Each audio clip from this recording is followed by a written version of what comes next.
So a big welcome to everybody. I see we've got 44 people now on the call, which is really great. It's a knowledge sharing event on school food programs in Ontario.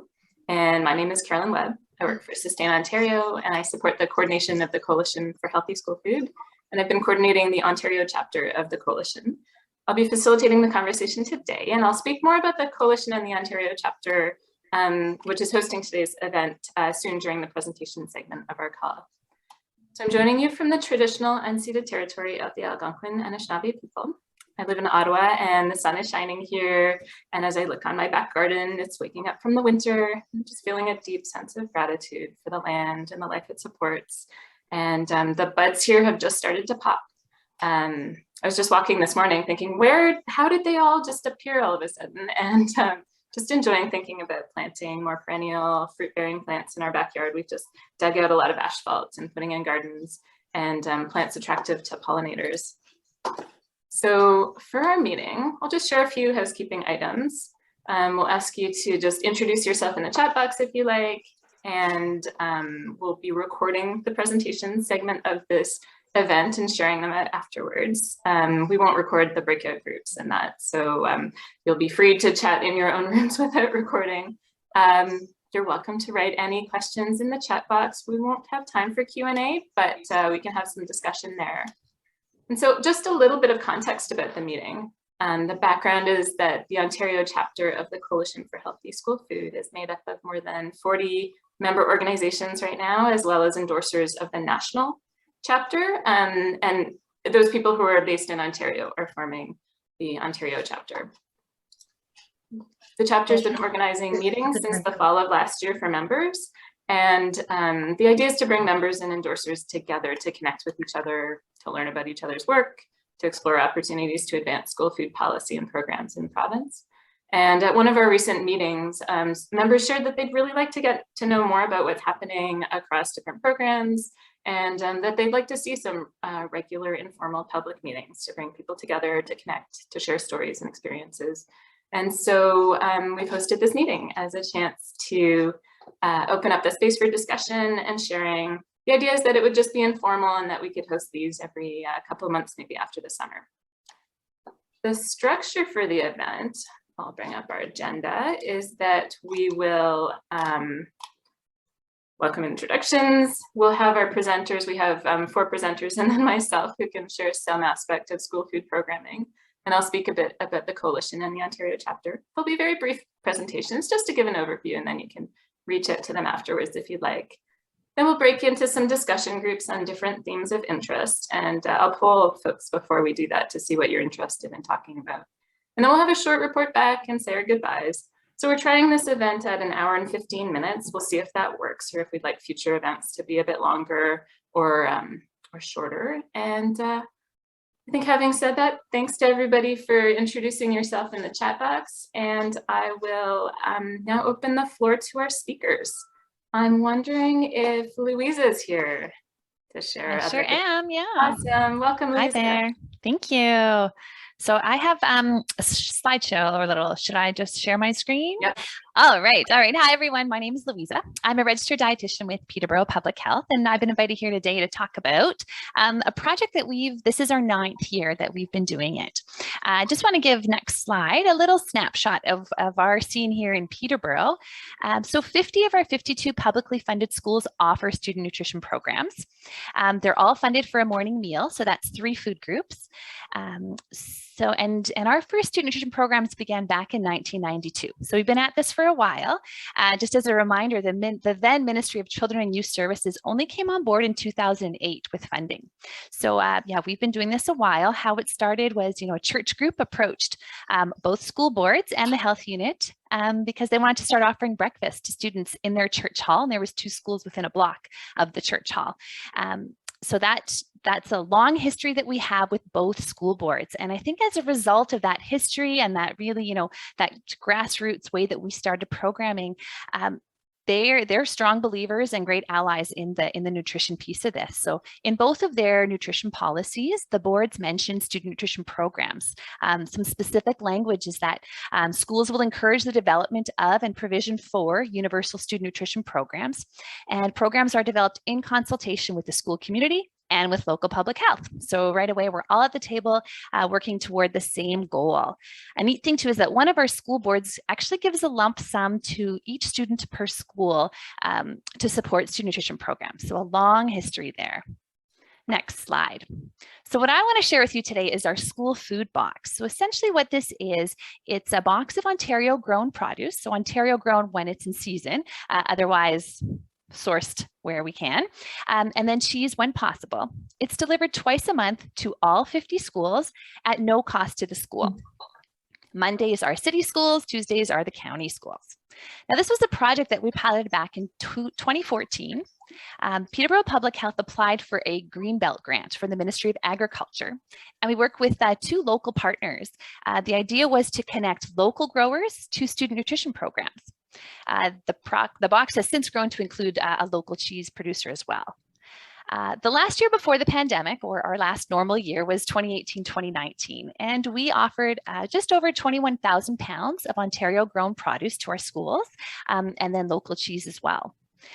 Some of the logistics behind this is that we now work with a local fresh produce supplier, and they pack and deliver the boxes that go out to each school. One invoice comes to me at the health unit. All schools, regardless of their size, get the same size box. So for small schools, sometimes the box can last 2 to 3 days. For larger schools, they'll go through the box contents in just 1 day. We do have a set budget per box, and we do work with the supplier to try to maximize how much we can offer. And depending on the funding that we have for each year, we determined how many boxes we can offer throughout the year. So this year we're offering 15 boxes throughout the year. Last month, what we were able to include was 15 pounds of apples, 3 bags of baby carrots, 6 pounds of bananas, 2 pounds of clementines, and 100 pre-wrapped cheese squares. So you'll notice that all the foods I just named are pretty much quick serve options. We had to adapt to COVID protocols and reduce volunteer capacity, because a lot of schools didn't have volunteers that were able to cut and chop and package up foods. So prior to COVID, we would offer, instead of the pre-wrapped cheese, it was big bricks of cheese, and we definitely had a lot more variety of vegetables included in that. We're hoping to get back to that. What's really great about this way of doing it is that we are able to maximize on bulk purchasing options, so we get kind of more bang for our buck. And the amount of cheese we offer each time, or if we offer it, really depends on how much we can fundraise every year for the box. Every year, we also send out annual surveys to be filled out by the coordinators, and we include questions about the school food box. We want that feedback loop. What ingredients are working? What would they like to see more of? Is there any changes to frequency that would be helpful for the project? And honestly, since the beginning, coordinators have told us that this box is such a welcome delivery. Not only does it increase the amount of Ontario grown vegetables and fruit and cheese that students have access to, it also reduces the need for volunteers to go out, procure, buy, deliver the food to the programs. It saves some of that precious volunteer time for other important tasks. It also allows each program to spend their money on more food specific to their audience, and also more of those expensive items like yogurt. Another neat thing that, yep. Time up. Okay, I'll wrap up with 2 minutes. Oh, okay. I'm fine. So another unintended consequence that has actually worked out in our favor is that our first food boxes go out in September. So it encourages those reluctant schools to get their program started quickly, because the box is coming. Get ready, you need to have a plan. If they know the food is coming, it gives them that nudge to put a start date for their program in place, rather than delay while other school routines are being prioritized. To date, we receive donations from grants.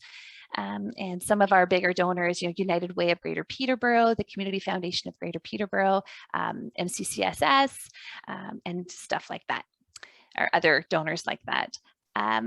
To give you just a sense, so for our 50 schools, for 15 boxes throughout the year, we run at about $40,000 to $50,000 is how much we have for the project. And I can't stress enough that the success of this project is because it is a total team effort. So our community development coordinator, she connects with our schools. She facilitates the annual survey. She has a really strong relationship with each school, and is the best gauge for what foods are going to work and what's not. Our food logistics coordinator, she's the one who actually does the ordering of the food. She negotiates the prices and she looks for local producers to come on board as well. And public health, is the banker for our funding. So, we pay the invoices and I write the grant applications every year. What's really neat too is that this project was able to continue throughout the pandemic. It also speaks to the value of all of the partnerships that are in place to make student nutrition programs strong. I've heard that schools feel it's like magic because the food just shows up. And of anyone, these coordinators know that it's not so easy to just make food show up. So that's all. Great. Thanks so much, Luisa. You have a couple of questions for you in the chat box that you can answer at your leisure. And then I was just excited to hear that it's actually embedded in the policies of those school boards. And I've been looking for policy language in that, and so I'll be sure to check that out and I might reach out about that. Thanks so much for sharing the information. It's such a great program that you have and lovely to have you here. And folks can ask, Luisa can reach out for more info if they want. Next, we'll have Danielle speak. Danielle. Hi, everyone. I'm going to try here to share my screen. Okay, can you see a presentation? Yeah, it looks great. Okay, lovely. Thank you to Carolyn for organizing. I'm so grateful to have the chance to connect with you all today. I'm going to try to be quick so Carolyn doesn't have to get the hook and get me out of here after 5 minutes. So my name is Danielle Findlay. I am the OSMP coordinator here in Windsor, Essex. OSMP here is housed in the VON, and I've been in this role for about 12 years now. Just a little bit about our program. So OSMP is a nonprofit program that provides funding and support to over 480 school food programs in Windsor. I'm sorry, that slide is incorrect. Windsor and Essex County has 92 school food programs, and our greater Southwest region has 480 school food programs. Our funding primarily comes from the provincial government, so specifically the Ministry of Community, Children and Social Services, formerly MCYS, Ministry of Children and Youth Services. And schools that apply for OSMP funding are required to follow the ministry's nutrition guidelines. It's become a real challenge, as everyone is aware, with COVID and increasing food prices for schools to serve a variety of food that's appropriate and palatable in this climate where inflation and food costs are skyrocketing, but schools are actually doing phenomenal things and stretching their budgets, and it's wonderful to see. So something that we have noticed and focused on, as you see here, student nutrition programs provide support a healthy, equitable, and welcoming environment at school. But what does that look like for students? So we really recognized here that we're on a number of committees. We've got partnership committees in our Southwest region.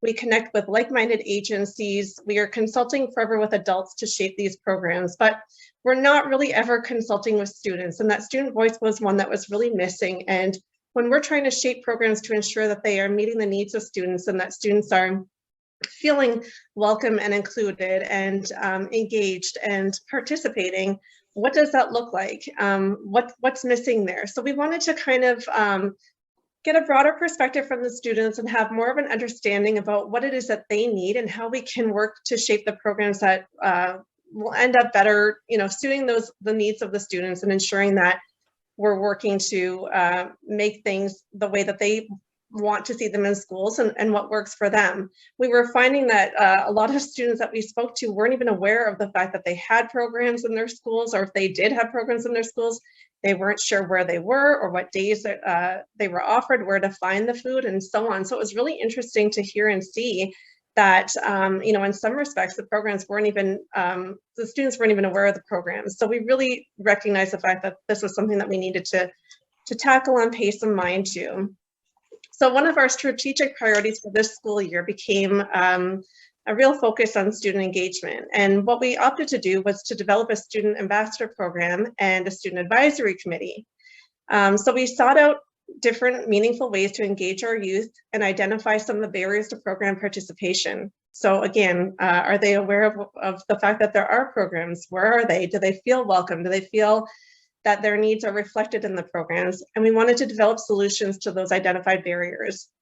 We wanted to secure that student feedback on menu items and program delivery, and look at expanding that student advisory committee. Our student advisory committee's main goal was to develop the student ambassador program, which is set to launch in September 2022. So this is a very new program for us, but Our student advisory committee that's working to develop this program has been excellent in providing us feedback and helping to shape what this program will look like. And I'll go a little bit more into that in another slide or two. We were working to develop strategies to engage marginalized individuals with lived experience on our student advisory committee and our student ambassador programs to ensure that everyone is represented. And we're wanting to increase our social media presence as a means to enhance student engagement efforts and connect with the ambassadors. So I don't know if any of you have EDSB, but our largest school board that we work with here has EDSB. Some of the school boards have different communication platforms. We've learned through our students that they actually have inter-school platforms that are used by the student councils. Some of them have Instagram accounts that they blast out information around events and programs to. So our student advisory committee has been great about getting information out to the students on our behalf, and they do it in a way and they package it in a way that it's understood and appreciated by the students rather than coming from this adult perspective. Another real priority of ours this year is inclusion and equity. So again, wanting to ensure that all students are representative. We're wanting to encourage and support collaborative efforts to identify and address any inequities in our programs and to promote strong and universal programs. We want to ensure that all students feel welcome in their student nutrition programs, that it's an environment that feels safe and that they feel no stigma accessing the program. We found that some of our programs in the secondary schools are in spots like the CYW, the Child and Youth Workers Room, and that, you know, sometimes there's a stigma associated with some of those rooms, there's behaviors that are sent there and so on. And so sometimes just, you know, a few little tweaks to things like that, where the program is located, time of day, visibility and so on are things that make a significant difference. 2 minutes, Danielle. Sorry, okay. We're trying to learn strategies to further strengthen that cultural safety and its application in the delivery of food programs, and to gain further experience working with diverse populations and ensuring that everyone's needs are met. I think that this slide comes from Food Corps. It was just focused again on inclusion and equity. I'm trying to be quick here, sorry, Carolyn. So our student advisory committee, the main goal again is to develop the student ambassador program. The student ambassadors, there will be one in each secondary school. Their goal will be to promote health and inclusion and strengthen their vibrant student nutrition programs. We find often that student nutrition programs are as successful as a champion behind them. Oftentimes there's competing priorities for administrators. They're very busy. Some, school administrators or staff kind of find the programs to be a bit of a make work project if they don't understand all the benefits involved. So let's empower students and have students become champions. So we've developed some toolkits, and I can share that information with anyone who'd be interested, that we're sending out to the schools. And we're working with the boards and the guidance counselors, and each student council has a teacher sponsor for student council. So we're working with the guidance counselors and the teacher sponsors to help us to recruit an ambassador at each school. The tasks of the ambassadors, main tasks will be to raise awareness of the needs and benefits for SNPs, looking at doing things during Nutrition Month, special events like Great Big Crunch, help to create that welcoming and inclusive environment, and working with the staff coordinator, ensuring that all their students feel welcome, ensuring a palatable menu that is culturally appropriate. So working with us to provide some feedback, working with the staff coordinator. And the program will provide some leadership opportunities and encourage experiential learning with some farm to school initiatives. So how students can get involved: join the student advisory committee, become a student ambassador, help us to recruit student ambassadors, and support nutrition related and health initiatives at their school. So I'd love to chat with anyone. If anyone's interested in speaking more about this, provide some more information. Sorry, I know I've got not much time left at all, but I appreciate the opportunity to chat about that, and would just encourage everyone to reach out and make connections with your students in your communities and ensure that they are involved in the planning of the programming. Thanks so much, Danielle. It's really exciting to see this because, as you say, I mean, this touches all the students, and so just fantastic to see how you're working to engage the students, and it'll be really neat to see how it rolls out come September and that. Thanks a lot for sharing. I'm going to pass it over to Andrew now. All right. So about 5 years ago, more than that now, about 7 years ago, Growing Chefs launched. the newest wing of our social enterprise, which we call the Beet Café. So it's our commercial kitchen team. We've got a team of now 6 professional chefs that run a hot lunch program for schools and camps, and we provide scratch-made meals every day to about 12 schools across the city. A lot of them are preschools and daycare centers. The reason we work with them is they're mandated to provide lunches, and it's really easy to set up contracts to deliver to them 5 days a week, and that consistency really helps. But we've started working with some elementary schools as well, although the pandemic definitely slowed that down. In 21-22, we made just over 75,000 meals for those schools. It created about $430,000 of income for the organization. It is on an average of 300 to 350 meals per day. This is what our menu looks like. And again, everything is made from scratch. So when you walk into our kitchen, I'm really proud of what our pantry looks like. It's a few, canned beans and tomatoes, our oils and vinegars and soy sauces, just that type of thing. But all of our sauces and stocks are made from scratch. And it's pretty good stuff. I'm very lucky that I get to eat this every day. I thought it'd be fun. What do we have today? Looks like we're having fajitas today. And then for some centers, we do snacks as well. The whole premise of this program is that we price things out based on what our cost is to make them, and that's what the schools pay. So we don't profit at all from this program, but our overhead is built into it. So I'll explain a little bit more about that. The biggest challenge that we've had in working with public schools is that we deliver the food. It's not individually packaged for students. So it's delivered in containers that can be divided by classroom or by school. It's different at every center that we deliver to. And the centers where we know we're getting the best feedback are ones that incorporate the students into serving the food. So at many of our centers, the food is served family style. The children bring the food to the table, and then they just help to distribute it to everyone sitting at the table. We've designed activities for the teachers to help support the kids, to help challenge them when trying new things, because that is the biggest challenge in the program, is just getting to the kids to eat anything that is a little bit unfamiliar to them. And we're forever in a back and forth with the schools, going, less red peppers with dip and more cucumbers with dip. And then, 3 weeks later, that the students are sick of getting so many cucumbers, but it is limited in what is easy to get the kids to eat in terms of vegetable consumption per day. We're trying to follow all the ministry guidelines. And obviously, we get a lot of feedback that they want more pasta, more meat, and less vegetables. So there's a lot of back and forth and challenges, and we often do send our teams in to work with the teachers and work with the students themselves to just kind of develop strategies for trying new foods. So just a little bit more on this. This is how our organization works, where you can see our lunch program there accounts for about 35% of our income. And again, there's no profit built into that. So our cost for a meal per day right now for anyone under about 3rd grade is $5.85 per day to get your full servings of grain, protein, fruits and vegetables, and dairy in the day. That's cheaper than what my kids pay for their pizza lunches at their schools. And again, everything is scratch made.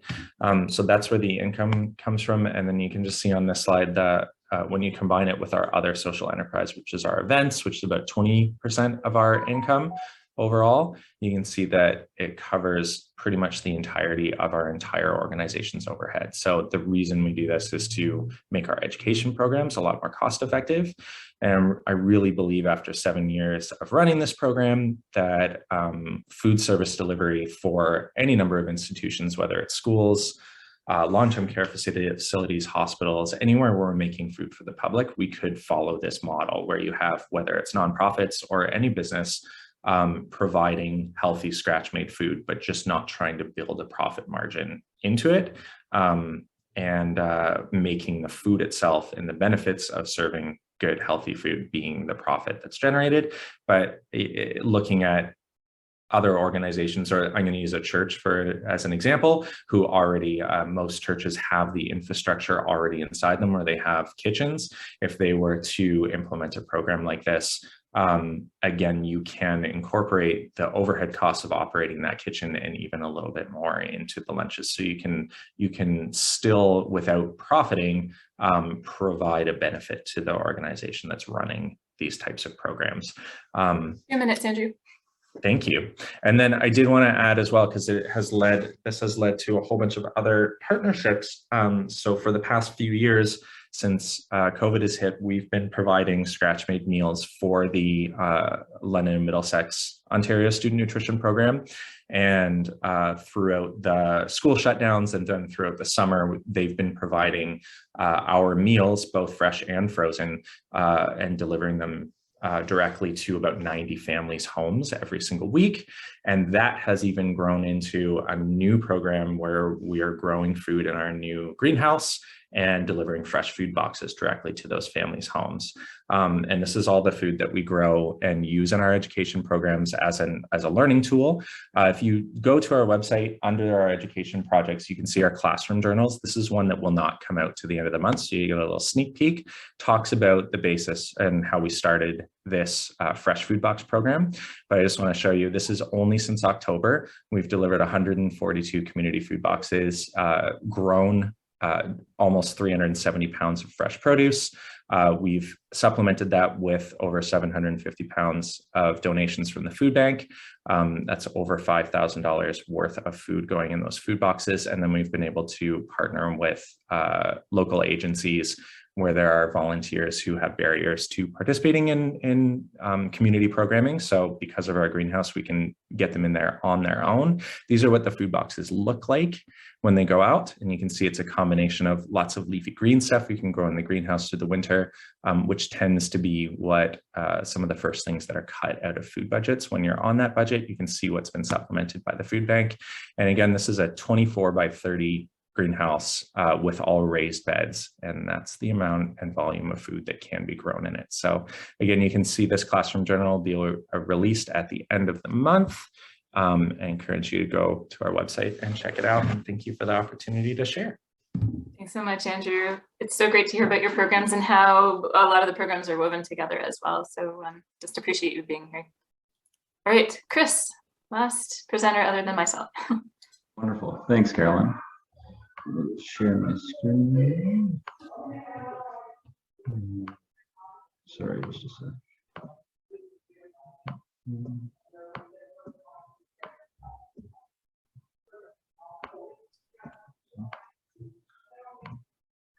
Okay. I see some good discussion happening in the chat box. Thanks for all the folks who are having a good back and forth.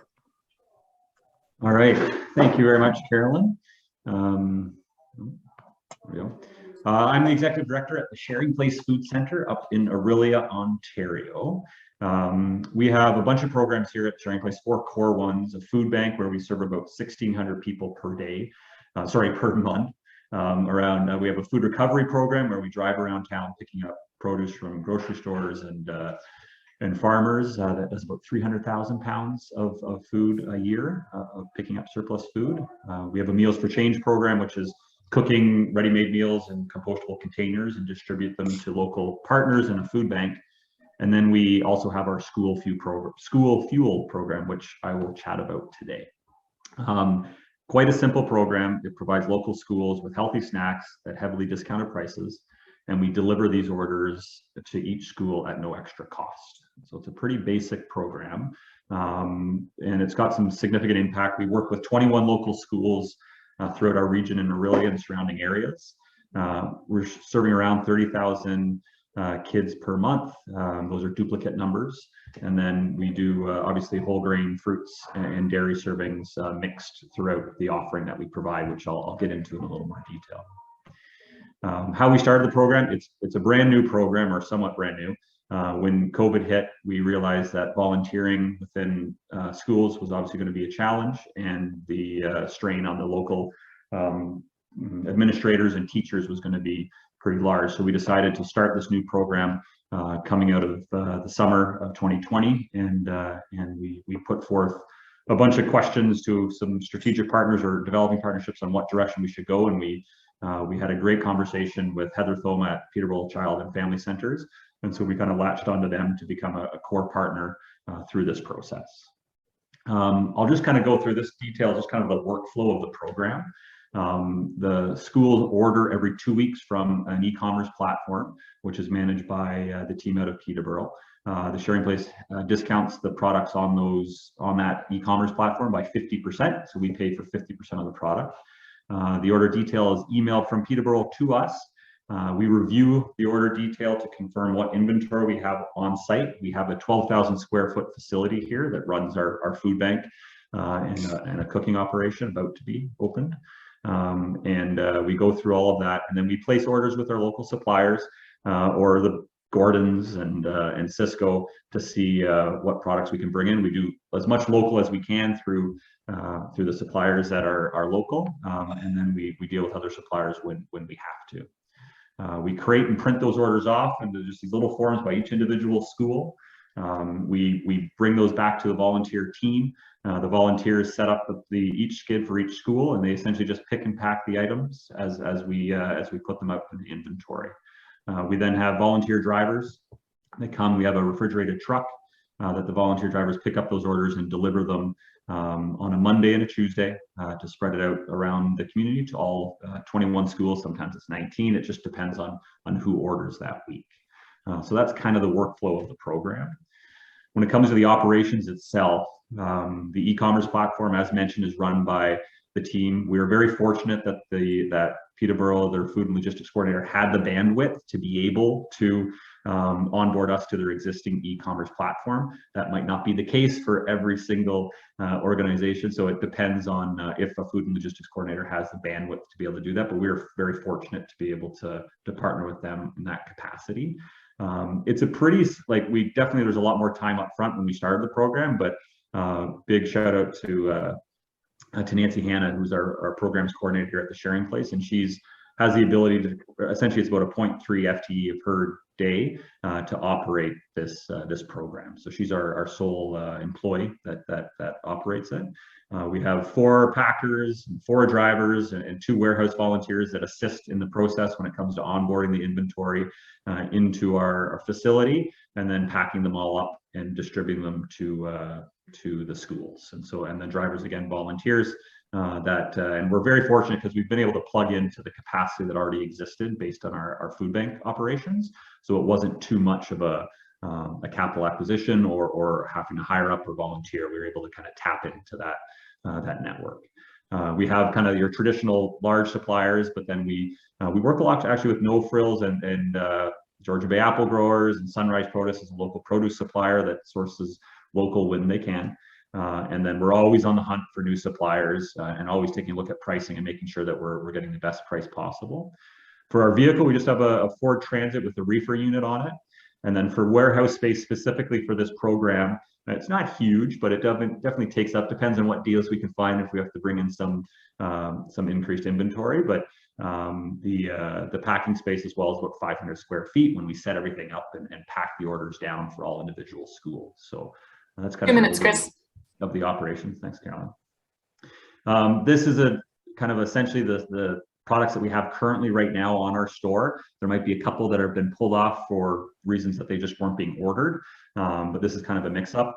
As mentioned, we are all grab and go as well. We started as grab and go. We're looking forward to getting out of grab and go and seeing how we increase that product portfolio and that relationship with the schools. We definitely connect closely with our schools to ensure that we're kind of meeting their needs. I love this student ambassador program idea. So we might be able to grow kind of that feedback. Funding, 50% as mentioned is paid by schools. We do get a grant from the County of Simcoe right now. It's an annual grant. And then we are a Feed Ontario food bank, so we get some great funding out of Feed Ontario for different initiatives through grants. And then we just have unrestricted funds that we push towards them. And then capital grants as well from Trillium and Feed Ontario that have helped with capacity. Next steps for our organization is we're in the midst of doing surveys in partnership with Peterborough Child and Family Centers to get a better understanding of what the school platform will look like next year. Onboarding new products based on that survey. We are going to have to increase our cold storage. We're kind of running at max capacity on that front. So we're going to be looking for grants. We've written grants. We're kind of waiting on those outcomes at this point. And then we're just taking a look at next steps. What we're looking at is potential pouring into food literacy programming and taking a look at how we can complement kind of the food access and distribution, and then seeing if there's opportunities with food literacy programming. And that is everything. Thank you so much. Thank you to all the presenters for sharing so much content in a short amount of time. I really appreciate you all being here and for sharing that, Chris, in a very tight amount of time. That sounds like quite a program. So I see that there's a question for you, although it looks as though Nancy answered it. Thanks a lot. All right. Team. It's my turn to present and to keep myself to my allocated time. I will quickly present about the Coalition for Healthy School Food and the Ontario chapter, and then we can move into the discussion part of our event. So many of you on the call I know are chapter members or have become endorsers, and just a big shout out for all the conversations we've been having. For those of you who aren't familiar with the Coalition, it is made up of now 190 and growing nonprofit member organizations across every province and territory, as well as 80 and growing endorsers. And so that includes Canadian School Boards Association, cities, districts, health boards, and from large organizations like Heart and Stroke to small ones doing local grassroots work. And so it's made up of thousands of experienced practitioners. We also collaborate with researchers across Canada through the Canadian Association of Food Studies Working Group, School Food Working Group. And so we tap into researchers to find evidence and support evaluation. There are active chapters across most provinces at this point, trying to do provincial work, and we're nonpartisan. So the mandate of the Coalition nationally is to advocate for a universal cost-shared healthy Canada-wide school program. And so that's working with the federal government. And we've seen some great achievements that I'll speak to soon. To strengthen commitments from the provinces and territories, as well as local governments and school communities. And then to support replication, networking, sharing of best practices, and just connecting in the way that we're doing today to share models and ideas. So one of the big principles of the Coalition is to be connected to programs on the ground, so to support, to connect with program providers and all of our members. We work to build trust and listen to everyone's perspectives and bring them into the work. We host monthly steering committee meetings with representatives from each of the provinces so that we're connected to the on-the-ground work in different contexts. I see Darlene, organizations can join the Coalition. And so anyone here can join through an organization. You can also join a list for getting some information as a member or as an individual.